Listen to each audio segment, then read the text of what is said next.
20వ రోజు పత్రిజీ జ్ఞానామృతం బుక్ 2 నుండి చూపును బట్టే చూడబడేది ఉంటుంది చాప్టర్లో నిన్నటి కంటిన్యూ ఏంటో తెలుసుకుందామా అండి. చూపులను బట్టే చూడబడేది ఉంటుందని చెప్పిన కరుణామయుడైన యేసు ప్రభువు తలుపులు తట్టుడి తెరవబడును అన్నాడు. అంటే తలుపులు నిజానికి తెరవబడే ఉన్నాయి, కాస్త అలా తట్టితే చాలు పూర్తిగా తెరుచుకుంటాయని దాని అర్థము. మనము తలుపులు పూర్తిగా మూసుకునే ఉన్నాయి అనుకుంటున్నాం. మన చూపు అలా ఉంది కనుకనే అవి మూసుకొని ఉన్నట్లు మనకి కనబడుతున్నాయి. అసలు తలుపులే లేవనుకుంటే ఇక మూసుకోవడానికి అవకాశం ఎక్కడిది? హాయిగా అటు నుంచి అటు తిరుగుతూ ఉండవచ్చు. కనుక చూపును బట్టే చూడబడేది ఉంటుంది. మరి ఆ చూసేవాడినే ద్రష్ట అంటాము. ఆ ద్రష్టి యొక్క దృష్టి ఎటువైపు ఉంటే అక్కడ ఒక సృష్టి జరుగుతూ ఉంటుంది. అంటే కొత్తగా అక్కడ రాదు, అక్కడ ఉన్నదే కంటికి కనబడుతుంది. ఉదాహరణకు ఒకనొక రాక్షసుడు నాకు చావు ఉండకూడదు అనుకుని తపస్సు చేశాడు. నేను అంటే కేవలం శరీరం అనుకున్నాడు కనుక వాడు నేను నేల మీద చావకూడదు, ఆకాశంలో చావకూడదు, మనిషి చేత చావకూడదు, జంతువు చేత చావకూడదు అంటూ అన్ని సంభవతల్లోనూ చావకూడదు అనుకున్నాడు. రాత్రి చావకూడదు, పగలు చావకూడదు, ఉదయం చావకూడదు, ఏ ఆయుధం చేత చంపకూడదు అంటూ లిస్ట్ అంతా చెప్పేశాడు. వాడి కఠోర తపస్సు చూసి సాక్షాత్తు పరమేశ్వరుడే ప్రత్యక్షమయ్యాడు. వాడి చెప్పిన లిస్ట్ అంతా విని ఆయనకేమీ ఆలోచించలేదు. యద్భావం తద్భవత్ అనుకుని అలాగే జరుగుగాక అని చెప్పి వెళ్ళిపోయాడు. ఆ రాక్షసుడే హిరణ్యకశిపుడు. అయినా వాడు బతికి ఉన్నాడో, చనిపోవాల్సిన సమయం రాగానే జంతువు కానీ మనిషి కానీ లక్ష్మీ నరసింహస్వామి స్తంభంలో నుంచి వచ్చి మింగి కానీ నేల కానీ తన తొడపై వాడిని వేసుకుని ఉదయం కానీ రాత్రి కానీ సంధ్య వేళలో ఎటువంటి ఆయుధం లేకుండా తన గోళ్లతో అతన్ని చీల్చి చంపేశాడు. కనుక నేను శరీరం అనుకున్న వాళ్ళంతా కూడా చనిపోవలసిందే. శరీరం మాత్రమే చంపబడుతుంది, కానీ ఆత్మకు చావు లేదని వాడికి తెలియదు. కనుక వాడు ఎన్ని గొంతెమ్మ కోరికలు కోరిన చివరికి చావవలసిందే వచ్చింది. వాడి కంటికి కనబడేదే సత్యం అనుకున్నాడు కనుక వాడి చూపుకి శరీరమే సత్యంలా కనిపించింది. చూపును బట్టే చూడబడేది ఉంటుంది. నాస్తికులకు పైలోకాలు కనబడవు. నేను పైకి చూస్తూనే కదా నాకు సీలింగ్ ఫ్యాన్ కనపడుతుంది. నా చూపు కింది వైపు ఉంది, కానీ పైన ఉన్న ఫ్యాన్ ఎందుకు కనపడటం లేదంటే ప్రకృతి పక్కున్న అవుతుంది. అలాగే పైలోకాలు ఉంటాయి, కానీ పైకి చూడని వాళ్ళకు అవి కనబడవు. ఒకసారి ఒక ఊళ్ళో ఒక కొడుకు తన తల్లిని పోగొట్టుకొని ఏడుస్తున్నాడు. అప్పుడే అటు కేసి వచ్చిన ఒకనొక యోగి కారణం అడుగుగా, నా తల్లి చనిపోయింది స్వామీజీ అంటూ పెద్దగా ఏడవసాగాడు. అది చూసిన ఆ యోగి నవ్వుతూ, నీ తల్లి చనిపోలేదమ్మా, ఆమెను చూడగలిగిన నీ కళ్ళు చనిపోయాయి. నీ తల్లి బతికే ఉంది, కానీ నువ్వు చూడగలిగే తల్లి మాత్రం చనిపోయిందని చెప్పాడు. ఆ యోగి ధ్యానం చేసి తన 3వ కన్నును తెరిపించుకున్నాడు. కనుక ఆ యోగి కంటికి ఆ పిల్లవాడి తల్లి వాడి పక్కనే కనబడుతోంది. ఆ పిల్లవాడికి చనిపోయిన వాళ్ళను కూడా చూడగలిగే 3వ కన్ను అంటే దివ్య చక్షువు తెరుచుకోలేదు. అందుకే వాడి మామూలు చూపుకి ఆమె కనబడటం లేదు. దాంతో నా తల్లి పోయిందో అని ఏడుస్తున్నాడు. తన పక్కనే ఉన్న తల్లిని చూడలేకపోతున్నాడు. ఆ పిల్లవాడు కూడా ధ్యానం చేసి తన దివ్య చక్షును తెరుచుకుంటే వాడి తల్లిని వాడు చక్కగా చూడగలుగుతాడు. ఆమె కనబడినంత మాత్రాన ఆమె లేదని కాదు, ఆమె వైపు వాడి చూపు ప్రసరించడం లేదంతే. నిజానికి ప్రకృతిలో ఆమె వ్యక్తమే, కానీ ఆమెను చూడలేని ఆ పిల్లవాడికి మాత్రం ఆమె అవ్యక్తమే. కురుక్షేత్ర యుద్ధరంగంలో అర్జునుడు తన ఎదురుగా ఉన్న కౌరవ సేనలో ఉన్న తన బంధువుల శరీరాలను చూసి వాళ్లను నేనే ఎలా చంపాలి అనుకున్నాడు. వీళ్ళందరినీ చంపి ఆ రక్తపు కూడి తినటం కంటే భిక్షాటని ఎత్తుకోవటం మేలనుకున్నాడు. అర్జునుడి మాటలు విన్న శ్రీకృష్ణుడు, నువ్వెవరివయ్యా వాళ్ళని చంపడానికి? ఆత్మ ఎన్నటికీ చంపబడదు. అంటే ఆత్మ శాస్త్రాలతో ఛేదించబడదు, అగ్నిలో దహించబడదు, నీటిలో తడిపివేయబడదు, మరి గాలికి ఆర్పివేయబడదు. ఆత్మ శాశ్వతము అని చెప్పాడు. నరుడైన అర్జునుడు ఎదుటివారిలో ఉన్న శరీరాన్ని మాత్రమే చూస్తూ ఉంటే, నారాయణుడైన శ్రీకృష్ణుడు వారిలో ఉన్న శాశ్వతమైన ఆత్మను చూస్తున్నాడు. అందుకే వాళ్ళ శరీరాన్ని చంపు అని చెప్పాడు అంటూ, ఒకవేళ నువ్వు యుద్ధంలో జయిస్తే మహారాజు అవుతావు, లేదు మరణిస్తే స్వర్గలోకంలో భుజిస్తావు. ఎలా చూసినా నీకు లాభమే కనుక యుద్ధం చేయ అర్జున అని చెప్తాడు. అర్జునుడు చిన్నప్పటి నుండి విలువిద్యలన్నీ నేర్చుకున్నాడు, కానీ ధ్యానం చేయలేదు. అందుకే అతడు నరుడిగా మిగిలిపోయాడు. శ్రీకృష్ణుడు చిన్నప్పటి నుండి విలువిద్యలు నేర్చుకోవటంతో పాటు ధ్యానం కూడా చేశాడు కనుక యోగీశ్వరుడైన నారాయణుడిగా అయ్యాడు. తనకు ఉన్న 3వ కంటితో ఆయన అందరిలో ఉన్న ఆత్మను చూడగలడు.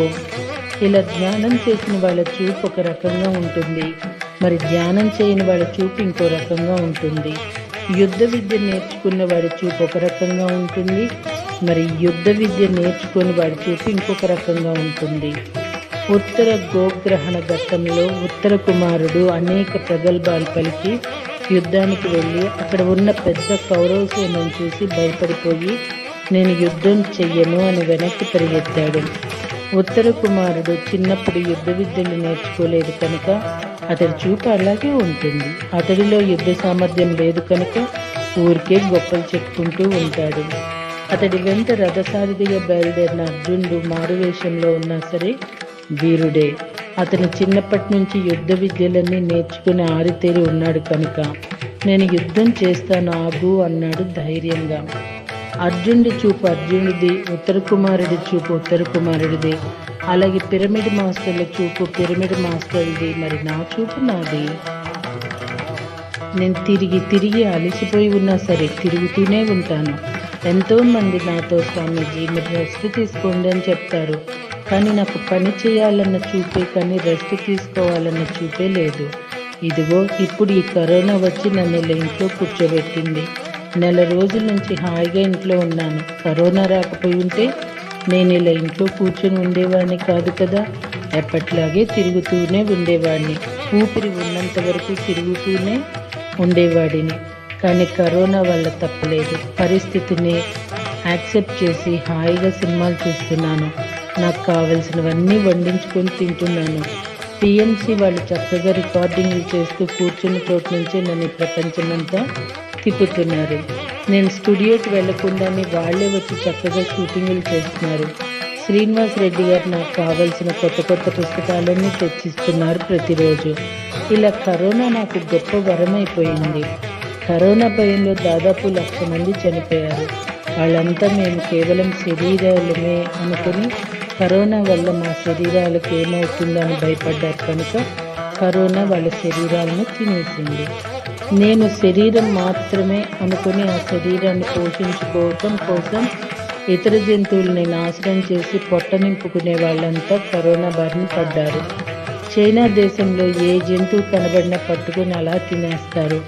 ఎలుకల్ని, తేళ్లను, జెర్రులను, పాములను, వానపాములను, గబ్బిళాలను, ఇలా ఏది పడితే దానిని పట్టి తినేస్తుంటారు. వాడొక్కడే బ్రతికి ఉండాలి, కానీ మిగతావన్నీ చావాలి. అదే వాడి చూపు.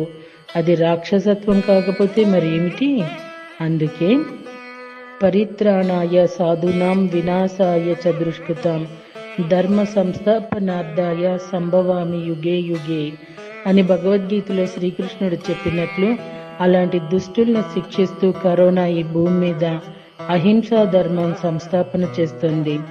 ప్రతి యుగంలో కూడా మంచి వాళ్ళని రక్షించటం కోసం, మరి జంతువుల్ని చంపి తినే దుర్మార్గుల్ని శిక్షించటం కోసం కరోనా రూపంలో ప్రకృతి మాత వస్తూనే ఉంటుంది. సృష్టికర్త అయిన ప్రకృతి మాతకు తొందరేం లేదు. అందరి వాదనలు వింటుంది. అందరికీ అన్ని ఛాన్స్లు ఇచ్చి చివరికి సుప్రీంకోర్టు జడ్జి లాగా తన తీర్పును తాను ఇస్తుంది. ఆ జడ్జిమెంట్ ఒక కరోనా రూపంలోనో, లేక ఒక సునామీ రూపంలోనో, లేక ఒక భూకంపం రూపంలోనో ఇస్తుంది కూడా. ఇది కూడా వాయిద్యాల మీద వాయిద్యాలు ఇచ్చిన, అది కూడా వాయిదాల మీద వాయిదాలు ఇచ్చిన తర్వాతే ఆ జడ్జిమెంట్ ఇస్తుంది. సో మాస్టర్స్, మరొక చాప్టరు ప్రపంచమంతా శ్రీకృష్ణ జాతి కావాలి అంటూ చెప్తున్నారు పత్రిజీ. పిరమిడ్ మాస్టర్ అంటే తన గురించి తానన్నీ తెలుసుకున్నవాడు. నా అనేక జన్మల పరంపర ఫలితంగానే ఈ వర్తమాన జన్మ అనుభవాన్ని పొందుతున్నానని తెలుసుకున్నవాడు. ప్రతి జన్మలో కూడా రకరకాల మనుషులతో మరి రకరకాల జంతువులతో కలిసి జీవిస్తూ రకరకాల అనుభవాలను అతడు పొందుతూ ఉంటాడు. జన్మ పునర్జన్మ సిద్ధాంతాన్ని, కార్యకారణ సిద్ధాంతాన్ని, కర్మ సిద్ధాంతాన్ని, ఆత్మ సిద్ధాంతాన్ని మరి పురోగమన సిద్ధాంతాన్ని విశేషంగా తెలుసుకొని ప్రతి అనుభవాన్ని ఒక పాఠంలో స్వీకరిస్తూ ఉంటాడు. ఈ ప్రపంచంలో ధ్యానం గురించి, అహింస గురించి తెలుసుకోవటానికి విముఖత చూపిస్తూ వాటి గురించి చెప్పే వాళ్ళను హేళన చేసే వాళ్ళందరూ కౌరవ సంతతికి చెందిన వాళ్ళు. తాము తలపెట్టే హింసాత్మక కార్యక్రమాల్లోనే వాళ్ళ ఆనందాన్ని పొందుతూ ఉంటారు. ఇలాంటి వాళ్ళు ప్రపంచంలో అధిక సంఖ్యలో ఉంటారు. సో మాస్టర్స్ పత్రిసర్ ఏది చెప్పినా కూడాను ఎంతో సింపుల్గా ఉంటుంది, కానీ ఎంతో పెద్ద జ్ఞానము మనకి అందిస్తూ ఉంటారండి. ఆమె రైట్ మాస్టర్?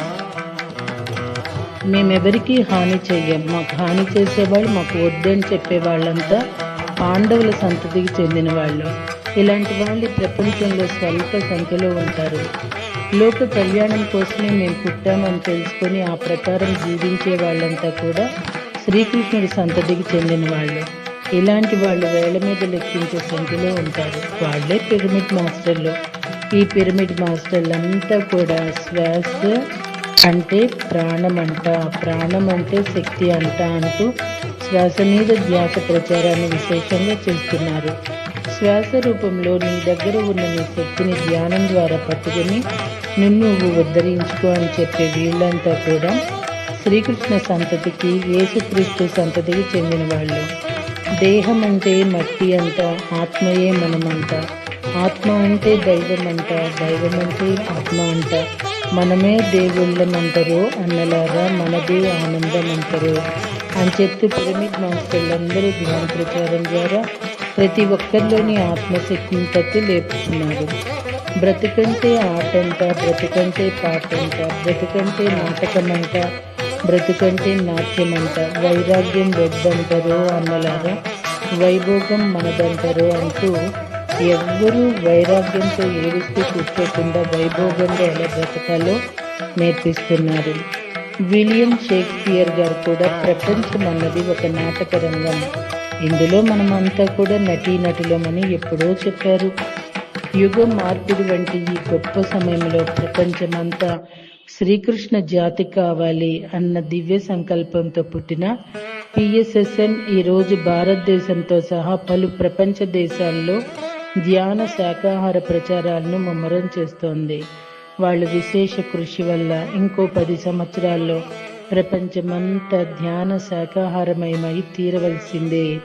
ఇక్కడ ఉన్న కౌరవ జాతి అంతా పాండవులుగా మారి శ్రీకృష్ణులుగా మారి తీరవలసిందే. ప్రతి ఒక్కరూ పిరమిడ్ మాస్టర్లుగా రూపుదిద్దుకోవలసిందే. జై పిరమిడ్ మాస్టర్స్, జై పిఎస్ఎస్ఎం. ఇక్కడ పత్రిసర్ మన శ్వాసే మన గురువు అంటున్నారు. శ్వాస మీద ధ్యాస ద్వారానే మనం పుట్టాము. శ్వాస మీద ధ్యాసతోనే ఇక్కడ జీవిస్తున్నాం. మరి శ్వాస మీద ధ్యాసతోనే మనం ఇక్కడి నుండి నిష్క్రమించాలి. శ్వాస మీద ధ్యాస ద్వారానే అందరం ఇక్కడికి వచ్చాం కనుక మన శ్వాసే మనల్ని నడిపించే పరమ గురువు అన్న పరమ సత్యాన్ని మనం తెలుసుకోవాలి. నా గురువు నా దగ్గరే ఉన్నాడు, మీ గురువు మీ దగ్గరే ఉన్నాడు, మీ గురువు నా గురువు ఒక్కరే. మరి ఒకే ఒక్క పరమ గురువు శ్వాసే. గురువు వల్లనే మనం బ్రతుకుతున్నాం. ఇంత గొప్ప శ్వాస గురువుని మన చెంతనే ఉంచుకొని మనం ఇంకెవరో బాహ్య గురువు కోసం వెతకటం అజ్ఞానం.